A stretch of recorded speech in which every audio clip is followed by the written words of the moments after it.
الحمد للہ رب العالمین والعاقبۃ للمتقین والصلاة والسلام علی سید الانبیاء والمرسلین وعن ابن عمر رضی اللہ تعالی عنہما ان العباس بن عبد المطلب استأذن رسول اللہ صلی اللہ علیہ وآلہ وسلم ان یبیت بمکہ لیالی من اجل سقایتہ فأذن له متفق علیہ۔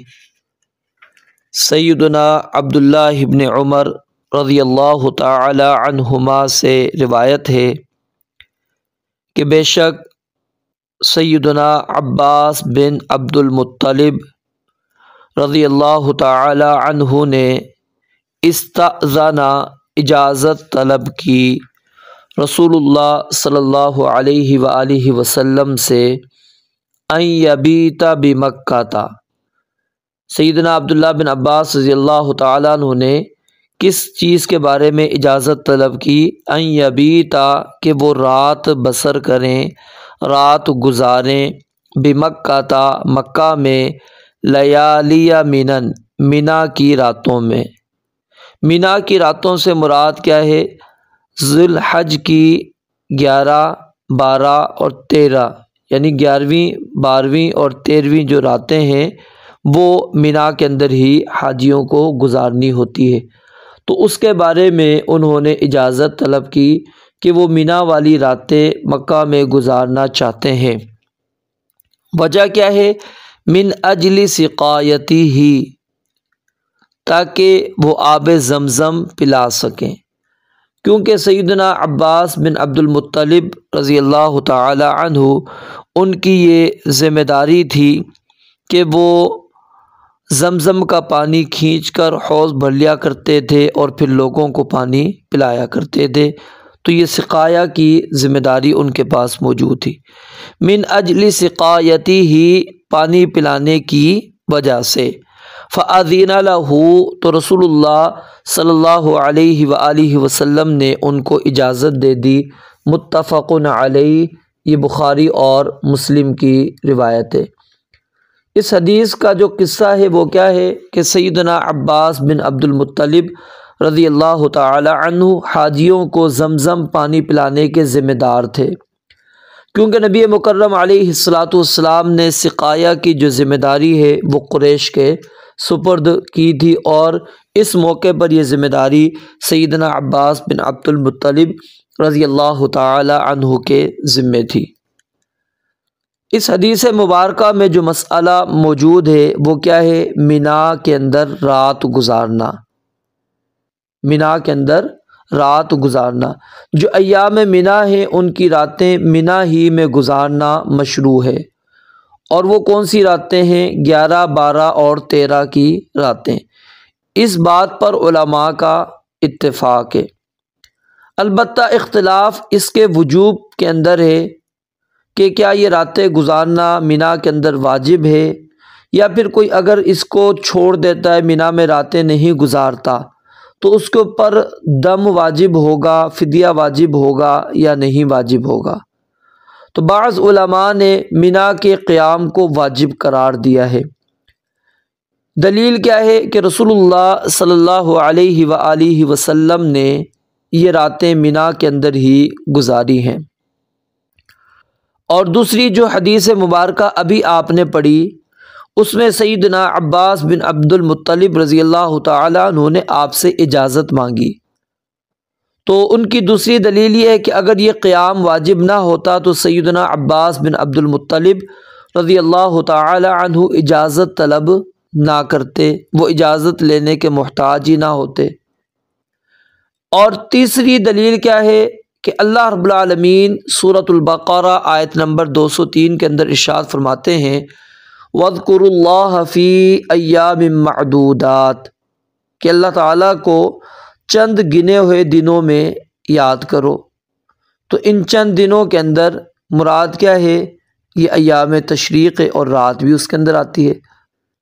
اور ایک قول علماء کا یہ ہے کہ یہ سنت ہے کہ مینا کے اندر قیام کرنا سنت ہے، اور اگر کوئی شخص منا میں قیام نہیں کرتا تو اس کے اوپر کوئی حرج نہیں ہے، ٹھیک ہے۔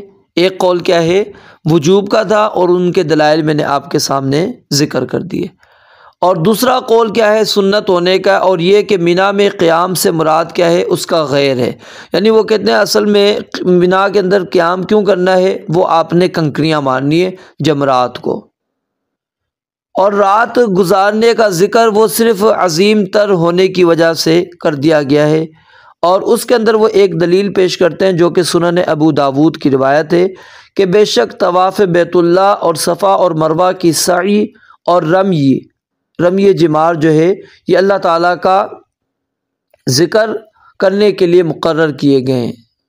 تو یہ روایت امام ابو داود رحمۃ اللہ علیہ کے نزدیک تو حسن ہے، باقی علماء کے نزدیک یہ ضعیف ہے۔ کہتے ہیں یہاں پر نبی علیہ الصلوۃ والسلام نے طواف بیت اللہ کا ذکر کیا، صفا مروہ کی سعی کا ذکر کیا، اور رمی جمار کا ذکر کیا، لیکن مبیت منا کا ذکر نہیں کیا کہ رات آپ نے منا کے اندر گزارنی ہے۔ تو کہتے ہیں اصل کیا ہوتی ہے ذمے سے براءت ہے، اور چھوڑنے میں گناہ نہ ہونا ہے۔ پھر یہاں پر یہ سوال ہے کہ اگر قیام منا کے وجوب کو ہم تسلیم کریں کہ جو علماء کہتے ہیں کہ منا کے اندر رہنا واجب ہے، تو کتنی راتوں کے قیام کے ترک پر وہ دم واجب ہوگا؟ کیا ایک رات کے چھوڑنے پر، یا 2 راتوں کے چھوڑنے پر، یا 3 راتوں کے چھوڑنے پر؟ تو اس کا جواب کیا ہے کہ اگر ایک رات کے قیام کو چھوڑتا ہے تو علماء کہتے ہیں اس کے اوپر دم واجب نہیں ہوگا، کیونکہ اس نے کامل واجب کو ترک نہیں کیا، کامل واجب کو ترک نہیں کیا، کچھ نہ کچھ واجب اس نے ادا کیا۔ اور البتہ ایک قول علماء کا اس میں یہ بھی ہے کہ وہ ایک مد یا مٹھی بھر غلہ صدقہ کر دے، اور دوسری کہ اگر 2 راتوں کو وہ چھوڑتا ہے، 2 راتیں نہیں گزارتا منا کے اندر، تو اس کے اوپر کہتے ہیں دم واجب آئے گا، اس کے اوپر کیا آ جائے گا؟ دم واجب آئے گا۔ اگر وہ جانے میں جلدی کرتا ہے تو 2 راتیں دی، کیونکہ اللہ تعالیٰ فرماتے ہیں وَاذْكُرُوا اللَّهَ فِي أَيَّامٍ مَّعْدُودَاتٍ فَمَن تَعَجَّلَ فِي يَوْمَيْنِ فَلَا إِثْمَ عَلَيْهِ وَمَن تَأَخَّرَ فَلَا إِثْمَ عَلَيْهِ، جو 2 راتیں گزار کے جا سکتا ہے وہ بھی جائے، جو 3 راتیں گزارنا چاہتا ہے وہ 3 راتیں بھی گزار لے۔ پھر یہاں پر یہ سوال رہا کہ اگر یہ قیام واجب ہے تو کیا کسی پر سے ساقط بھی ہوتا ہے یا نہیں ہوتا؟ کہ اگر ہم وجوب والا ہی قول لیتے ہیں تو کیا کوئی ایسی کیفیت ہے جس کے اندر سے یہ وجوب کسی بندے سے ساقط ہو جاتا ہو؟ تو اس کا جواب کیا ہے کہ اگر کوئی شخص حج کے دوران وہ حاجیوں کے مصالح میں مشغول ہے تو اس پر اس قیام کے ترک میں کوئی حرج نہیں ہے، جیسا کہ سیدنا عباس بن عبد المطلب رضی اللہ تعالیٰ عنہ کو نبی علیہ السلام نے منا کا جو رات گزارنے کا قیام تھا وہ آپ نے چھوڑنے کی اجازت دی۔ وجہ کیا تھی؟ وہ مکہ جا کر حاجیوں کو زمزم پلانے اور ان کے اونٹوں کو پانی پلانے کا انہوں نے کیا کرنا تھا؟ انتظام کرنا تھا۔ تو اسی طرح فی زمانی ہی ہم زخمیوں کی جو تیمارداری کرنا، یا پھر دور ادوار کے جو انتظامات کرنے والے لوگ ہیں، یا پھر جو ہے امر بالمعروف والنہی عن المنکر کی جو ذمہ داریاں ادا کر رہے ہیں، یا سیکورٹی والے ہیں، تو ایسے لوگ اگر وہ اپنے مشاغل اور مسالے لوگوں کی مشاغل اور مسالے کی وجہ سے وہ مصروف ہیں تو ان کے لیے اجازت ہے، وہ باہر جا سکتے ہیں۔ تو بہرحال منا کے اندر رات گزارنے کے بارے میں 2 اقوال ہم نے پڑھ لیے، ایک سنت ہونے کا اور دوسرا واجب ہونے کا، ٹھیک ہے۔ تو جسے علماء نے راجح قرار دیا ہے کہ وہ واجب ہونا، یہ راجح قول ہے، لیکن پھر بھی سوال اپنی جگہ پر باقی ہے کہ مبیت منا کے واجب ہونے کی دلیل آخر کون سی ہے جو اس کو واجب قرار دیتی ہے۔ اگلی روایت پڑھیں، مزید پھر ہم اس مسئلے پر اور جو باتیں ہیں وہ کرتے ہیں۔ وعن عاصم بن عدی رضی اللہ تعالی عنہ ان رسول اللہ صلی اللہ علیہ وآلہ وسلم رخص لرعاة الإبل في البيتوتة عن منى